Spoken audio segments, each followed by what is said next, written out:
D'abord une crise nationale, et puis des discours, beaucoup de discours, dont je le reconnais les miens, et après-demain votre réponse, c'est-à-dire votre vote, à vous madame, à vous mademoiselle, à vous monsieur. Mais derrière tout cela, il y a les faits et la réalité, c'est-à-dire la grave situation économique et sociale de la France, telle que nous allons la retrouver, avec tous ses problèmes, au lendemain des élections. Avant les événements, nous nous préoccupions déjà de 3 points: la production, les prix, le chômage.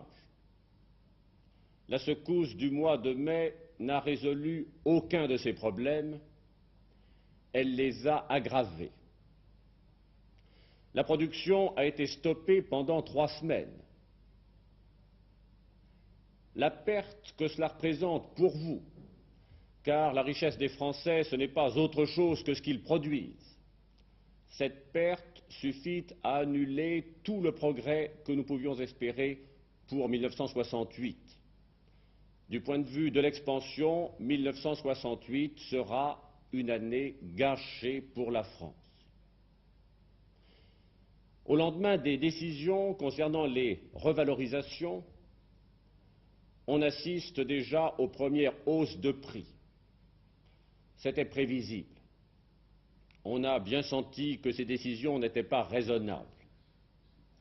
S'il était justifié d'augmenter même largement les basses rémunérations, pourquoi fallait-il augmenter tous les traitements jusqu'au sommet de 10 ou de 12%?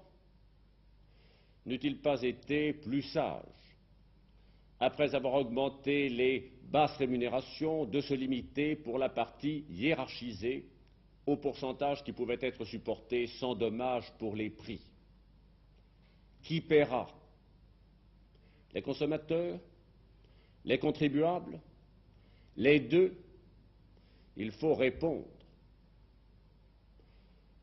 Le chômage est le plus sérieux de nos problèmes, le plein emploi est la plus pressante de nos exigences. Pour créer des emplois, il faut produire plus. Pour produire plus, il faut vendre davantage. Si nos prix augmentent à l'heure des frontières ouvertes, ce ne sont pas nos producteurs et nos travailleurs qui vendront leurs produits au dehors, ce sont les autres qui viendront vendre chez nous. Pour résoudre ces problèmes, une politique économique et sociale nouvelle doit être mise en action. Il faut le faire très vite, car les événements n'attendent pas. Pour contenir la hausse des prix, la réduction provisoire des cotisations fiscales assises sur les salaires doit être décidée en ce qui concerne notamment les petites entreprises, le commerce, l'artisanat, les industries de main-d'œuvre.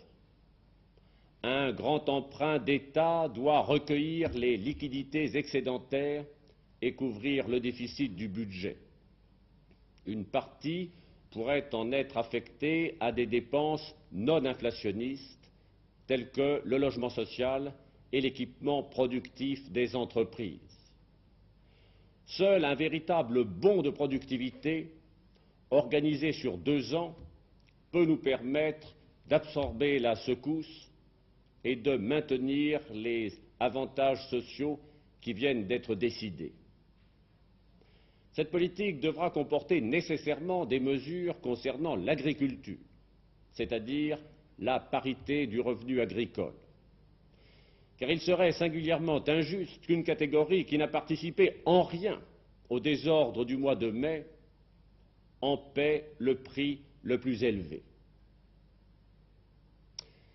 Qui de vous, en réfléchissant à ces graves problèmes, ne se rappelle avec un certain regret le temps où le budget de la France était en équilibre et où nous avions fait ensemble du franc, grâce à votre travail, une des monnaies les plus sûres et les plus solides du monde, protégeant l'épargne des faibles et des personnes âgées et garantissant le pouvoir d'achat dont vous connaissez l'importance, vous mesdames, qui mesuraient tous les jours les difficultés de la vie.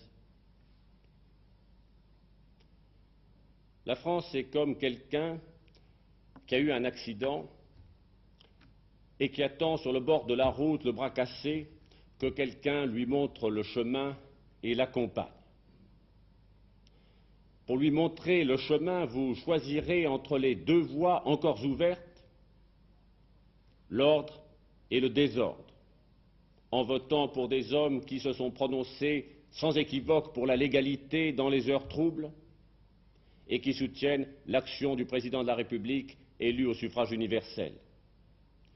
Pour accompagner la France, c'est-à-dire pour résoudre les problèmes qu'elle va rencontrer sur sa route, vous soutiendrez des hommes qui ont compris clairement les leçons des événements, c'est-à-dire des hommes de dialogue, de modération et de rapprochement entre les Français. Oui, nous avons besoin de votre aide, Madame, Mademoiselle, Monsieur, et je vous remercie de m'avoir écouté.